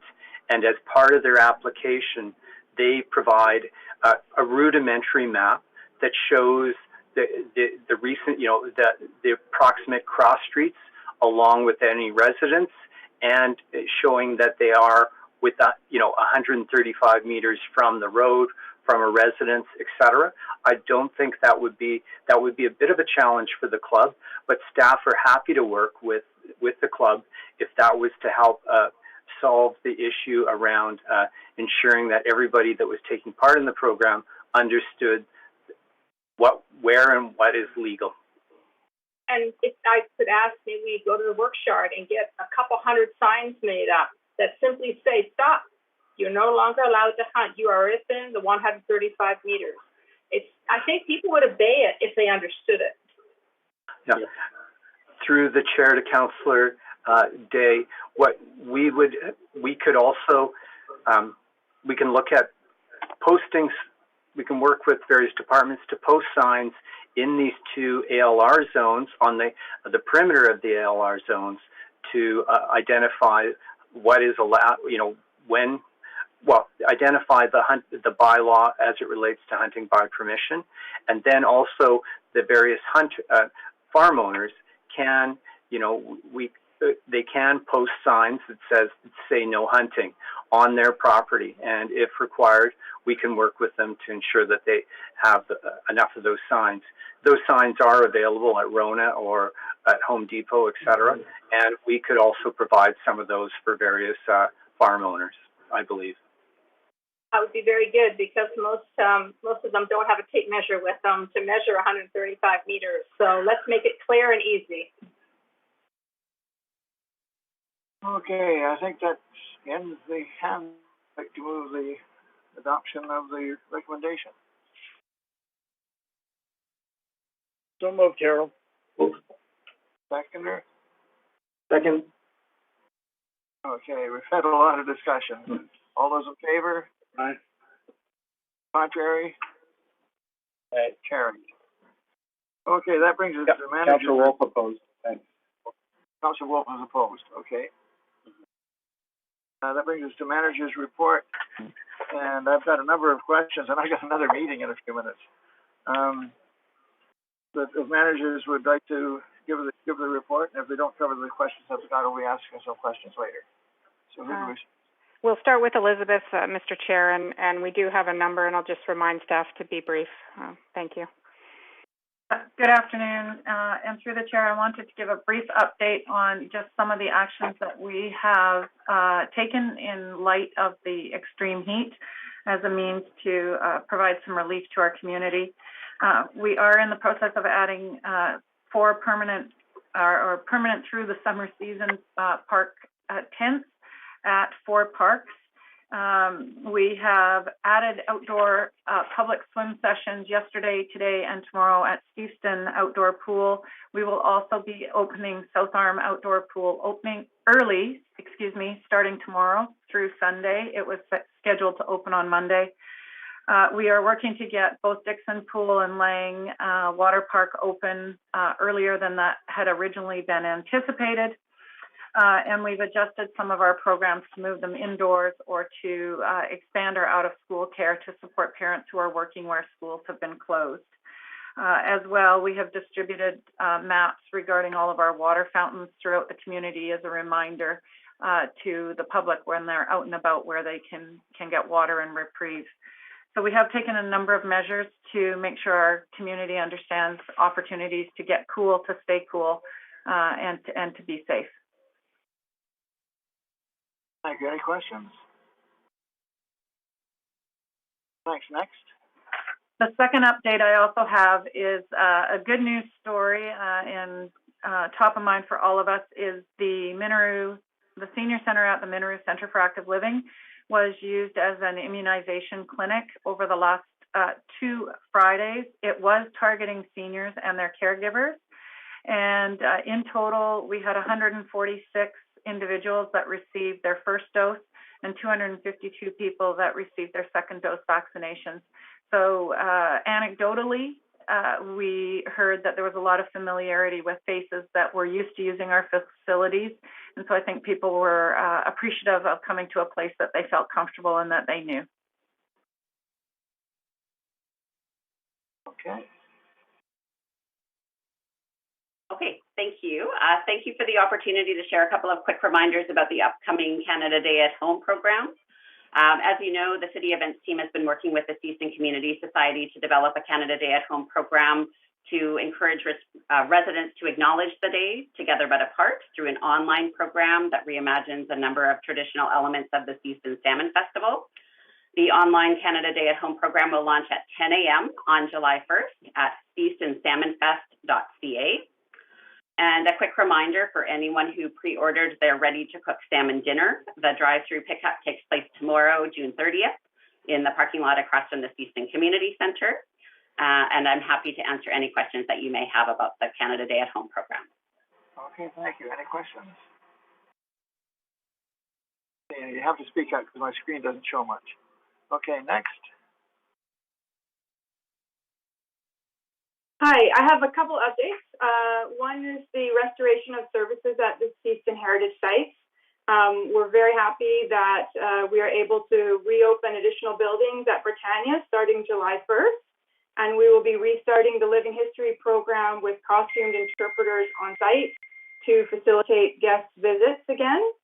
We will also be reopening the London Farmhouse at London Heritage Farm on the weekends, and working with the Society are making available the gift shop at London Farm once again after quite a while. And then we will be reopening the Japanese Fishermen's Benevolent Society building on weekends as well at the Steveston Museum for the summer, and hopefully looking to reopen the full facility later this fall. Any questions? Don't see any. Next. And the second update is that we had there was discussion at this committee previously about the Britannia Shipyard Society managing the docks at Britannia Shipyards and Imperial Landing, and I just wanted to provide an update that discussions around this are continuing. The Society is working on a plan of how to enact this management of these 2 spaces, and staff are working to support them in the development of that plan, and that conversations are ongoing with the province to see how activities at Imperial Landing might fit with the lease agreement that we have for those water lots. Are you the one that should talk about the Chinese junk as well, or is that Marie? Sure. I can speak about that if you have questions. Yeah. Yeah. Well, basically, how's that discussion going with the Britannia Society? So we've had meetings with city staff, the Britannia Shipyard Society, and the owners of the Chinese junk boat to see how we might find an agreement that's going to work for all three parties. So it's still at early stages, but there's certainly opportunities to make this work, and the conversations are quite active, so there's more to come very soon. The question I've got, really in the back of my mind, can we get it done in time to bring it here for the Maritime Festival? At the previous meeting, I suggested we get a ship for the 2022, but here's one that's available for 2021, and I think would be a real hit. Well, we're certainly working to make this happen as quickly as possible, and it would be a wonderful addition to the Richmond Maritime Festival, agreed. Not all of this is within our control, as the vessel is currently in PEI and will need to be transported to BC prior to the event. So there's obviously some logistics to be worked out. So I'm not sure how the timing in that regard is going to work out at the end of the day. But city staff are doing their best to make something happen. Okay, that's great. Thanks very much. Okay, any other updates? Mr. Chair, that's all the manager's updates. Thank you. Okay, I've got one. Maybe this is for Todd. I'm not sure. It's dealing with the wharfage at Imperial Landing and elsewhere. And I don't know why I've been asked to ask you this question, but the Seaston Harbour Authority, I mentioned last night at council that we got a dredging problem, and I'm not sure if you're up to date on or involved in it at all, but it's been asked Todd, so here it goes. As I mentioned last night, the Harbour Authority has discovered that instead of dredging once every 10 years, it now has to be every 4 or 5 years. And we need the cities to get involved and fight like hell to get funding from the federal government to do it again now, instead of because another 4 or 5 years and the harbour's going to be full. And so whatever we do at Britannia or London's Landing, it's going to be full of silt from the water. So maybe Todd, do you know anything about this, or what's happening, or should it be Public Works? Through to the chair, yes, I've actually met with the Seaston Harbour Authority and discussed some of the concerns in the foreseeable future. We were having ongoing conversations with engineering, Public Works as well on this matter, and then both our mayor, the Delta mayor, and others have sent letters of concern to the provincial and federal government. So we are aware of it, and we are working on measure strategies going forward. Okay, that's great. Thanks very much. That covered my questions. Is there anyone else got questions of staff? And we don't have an in-camera meeting, so I think we can. I have an item to put on the agenda. Oh, what was that, Bill? Yeah, I'd like it recorded in the minutes that we request staff give us their priority list for park acquisition in camera. They can give it to us in camera, but they prepare the updated park acquisition priorities that they have, staff's priorities from last night's meeting. Right. Okay. We don't know what they're thinking of, so I think committee needs to know it. I'd like to record the request recorded in the minutes that we've asked for staff's priority list for park acquisition. So that would be referral to staff? Yes, refer to staff. Well, I'll second it. Any discussion on the referral? Yeah. All those in favor? Is anybody contrary? Okay, it's carried. And Michael, you have your hand up? Yes, unless Councilor McNulty had another one. Nope, I'll leave it for that. Go ahead. Okay, thanks. So I just have two that remain. So the first one is, maybe it doesn't need a referral, but are staff aware that a Richmond resident, Arjun Buhler, won the mixed martial art heavyweight world champion, and he's currently the champion? Have we done something to recognize the accomplishments of the Richmond resident, who's the first ever of Indian Canadian descent to hold that title? So just that was my first point. are we aware of it? Have we done something? Are we planning to do something? Thanks. Can anybody answer that? Yes, the mayor, the community had a celebration for him and a recognition over 3 hours about 4 weeks ago, and the mayor was there and spoke and represented the council there. Through the chair to Councillor Wolf, I will also bring it up to the chair of Richmond Sports Council's attention, and the chair can bring it up at the July meeting.